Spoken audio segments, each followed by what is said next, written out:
Carl? Very well, thanks, Javier. Thank you. Nice to see you again. Likewise. Another Honda review. You guys been really busy.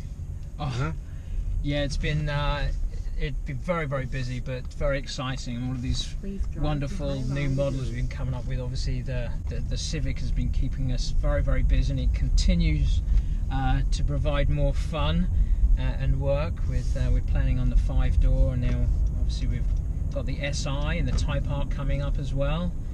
So yeah, we had the Ridgeline also. You had what was that? Last year you had with the refreshed CR-V, and that kind of started this new cadence of vehicles. And then of course we had the mid-cycle refresh with the 16 Accord, the petrol version. And we've got the Odyssey coming up, which we haven't provided any details yet, but you know, it's going to be a all-new model, full model change. And of course now we have this 17 Accord Hybrid. Yeah, which you're calling the most advanced vehicle in your lineup now, because I mean it really has, like, you know, really amazing technology. Some technology we already know, like the Honda sensing package, which is, I love some of the features of this thing, like some of the lane watch, which is one of my favorite, but many other things goes into that, right? Oh, absolutely. So I mean, the Honda sensing suite of safety and driver assistive technologies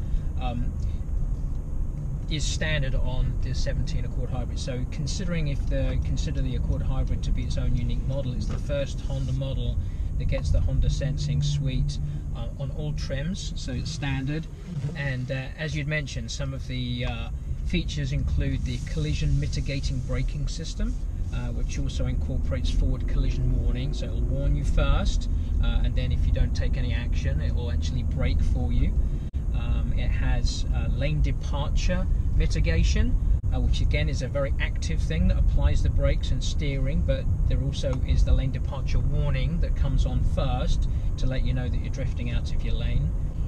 You have lane keep assist, which is more of a kind of a comfort driver assistive thing, in that it especially for long trips, and the Accord Hybrids is the ideal road trip vehicle, that it will reduce the fatigue of the driver because it helps you to keep within your lane. So keeps you alert also, right? Exactly. Yeah. And then we also have adaptive cruise control, which senses the vehicle ahead. You set your speed. As it approaches another vehicle, it will slow down for you, and then perhaps if a vehicle comes in between your vehicle and the one that it was previously sensing, then it will apply the brakes to keep you at that distance. So a lot of things that are like going towards whatever eventually will be autonomous driving, but it's like a lot of assistance for the driver to be safe nowadays and like make the ride more comfortable, as you said. That's right, yeah. So it's, you know, the safety things like the forward collision warning, but then the driver assistive features that, you know, under certain circumstances can kind of lead toward that semi-autonomous driving experience. So the other big part of it is obviously the new hybrid technology, because Honda stopped production of this car in 2016, right? Yes, so we had the 2014, which is the full model change of the Accord Hybrid, and that was also sold as a 15 model year. However, it did have a break for 2016. The reason being is that the Accord Hybrid was previously produced in our Marysville, Ohio plant, but it was very limited in production. So we sold all the units that were produced, but unfortunately we're getting situations where, you know, people, you know, were intrigued by the vehicle. We had a wonderful response from, you know, you and your fellow journalists and the automotive media. So customers were coming into dealerships, but they couldn't find one because we had so few. So we needed to remedy that situation, and so we moved production to our Sayama, Japan factory, which is going to be able to double our capacity. And so with that, and with all of the changes, we started off with the top-in-class vehicle, and we've just made it even better. So we really believe, and we're very bullish, that we'll be able to double the sales. And previously we sold around 14,000 units per year for the 14 and 15 model year. So we're looking to double that at least for this 2017 model year. Yeah, and even though gas prices are still low and like people are like maybe not thinking so much about efficiency, there are other advantages. I mean, this gets like what, 49 miles a gallon? This is 49 miles per gallon in the city, and then 47 on the highway, and then a combined 48. And those numbers are the 2017 model numbers. The EPA changed their formula, and so virtually across the board, when manufacturers are having their vehicles tested, they're being dropped by about 1 mile per gallon overall.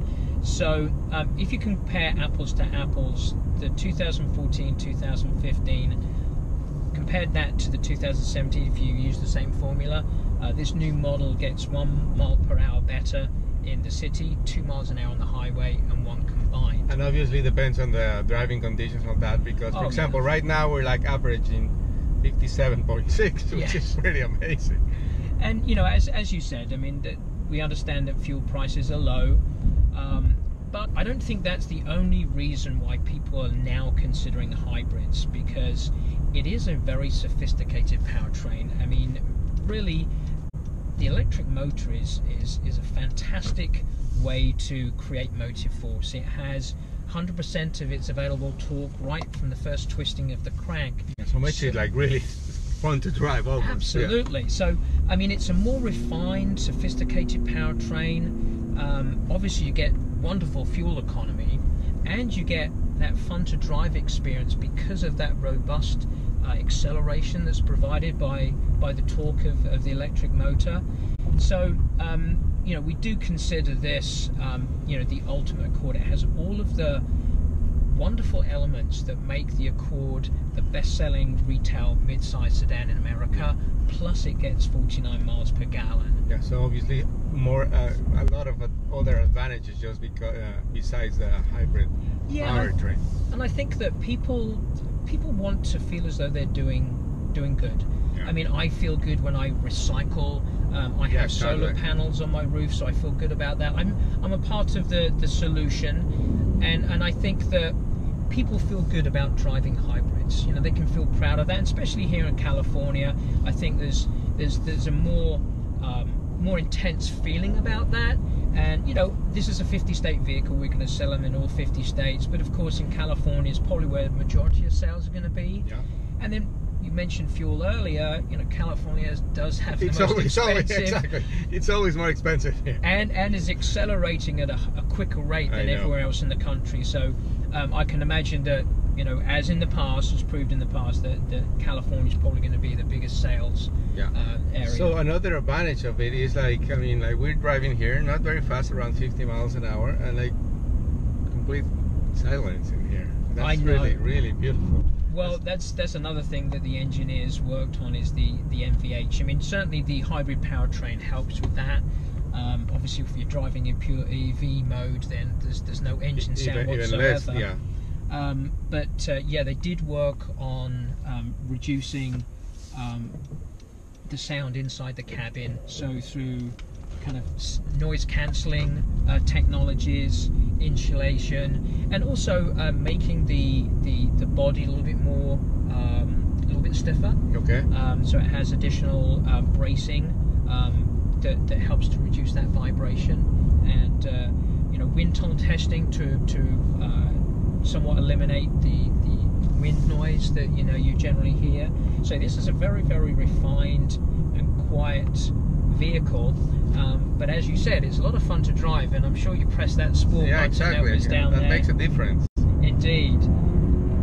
Now, what you can definitely feel it, like feel the difference immediately. What the sport button does, it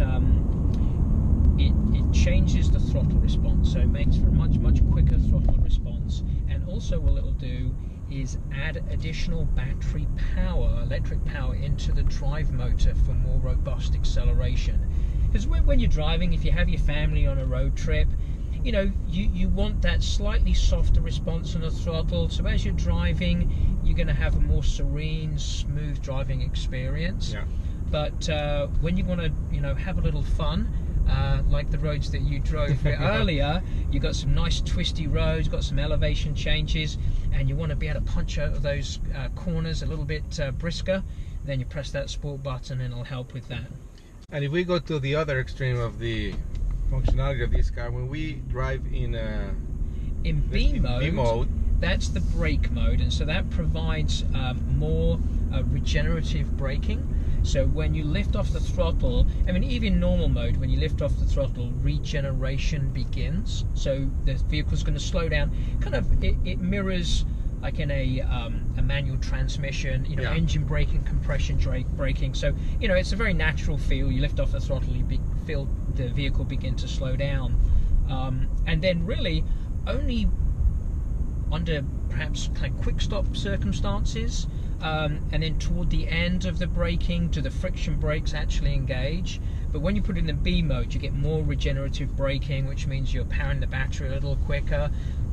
So yeah, it has a lot of advantages for fuel economy as well, because obviously you're creating a lot more energy as you slow the vehicle down. You mentioned the battery and pointed that way, and that's another improvement because it's a smaller package, I guess, and just so it takes less space in the trunk. Absolutely, the engineers worked on the kind of the cells of the battery, and we call that the intelligent power unit, or the IPU. So that includes the battery plus some electronic components for control. So not only with the enhancements to the cells, which allowed the whole battery pack to be more dense, but also with combining and integrating some of the electronics to make for a much smaller package. So that battery pack is now 33% smaller than it was previously, which gives you almost an additional cubic foot of space. And I'm sure you look back there, it's a nice deep and wide flat surface, so when it comes to packing, you don't have those kind of bumps and lumps that you often would see in other uneven surfaces. So when you're putting something flat, like especially suitcases, you know, they'll lay flat, which means you know you can accommodate more. You make more use of the volume that's available. So Honda has been working on alternative powertrains for a long time. I guess the first car was the Insight hybrid. Yes, Time ago. It was a long time ago. We've been first to market with many of the kind of alternative fuels, hybrid powertrains, and we've been leaders in that sense. But it hasn't really kind of we weren't able to move that into kind of robust sales. And so this is our first kind of, this 17 Accord hybrid is our first stake in the ground to saying this will be a new sales pillar for Honda. So obviously we have a wonderful passenger vehicles, we have our light trucks, and those are two very robust pillars. We don't expect those sort of sales from our hybrid and alternative fuel powertrains, but we're doubling sales with this. We've already announced the Clarity series. We're first going to come out with that fuel cell, the hydrogen fuel cell. When is that coming? That will be coming later this year, and then the following year we're going to be introducing the plug-in electric, and then a full battery electric vehicle, and those are all going to be on the same platform, that Clarity platform. There's already a Fit EV, no? Yes, we did have the Fit EV for a while. It's off the lineup now, but it was, a lot of these vehicles that we designed and we put into production in the past, we learned a lot of things from that. It's a very fluid market that's in flux, and oftentimes it kind of is fluid due to gas prices. When gas prices are high, people are looking for more fuel efficient vehicles. So it's the market is now maturing to a certain extent for electrified vehicles. We had the compressed natural gas as well with the Civic. So we kind of think the market, the manufacturers, the industry is starting to see a more direct way forward, and Honda's going to be at the forefront of that. And this is really, when we think about things, this is the real solution for the long term plan for everybody, I guess, because internal combustion engines are going to be there, but they're going to need some help from hybrid units, right? So this is what we're going to see probably in 10, 15, 20 years, a combination of all these things together. Yes, and also, you know, we talked about the hydrogen fuel cell. I mean, obviously with hybrids, you don't necessarily need any change in infrastructure. Yeah. With the full hybrid, like this Accord hybrid, you know, you go to your gas station, you fill up with fuel. You don't have to have any range anxiety, because obviously you've got just a very mature and expansive infrastructure for gasoline stations.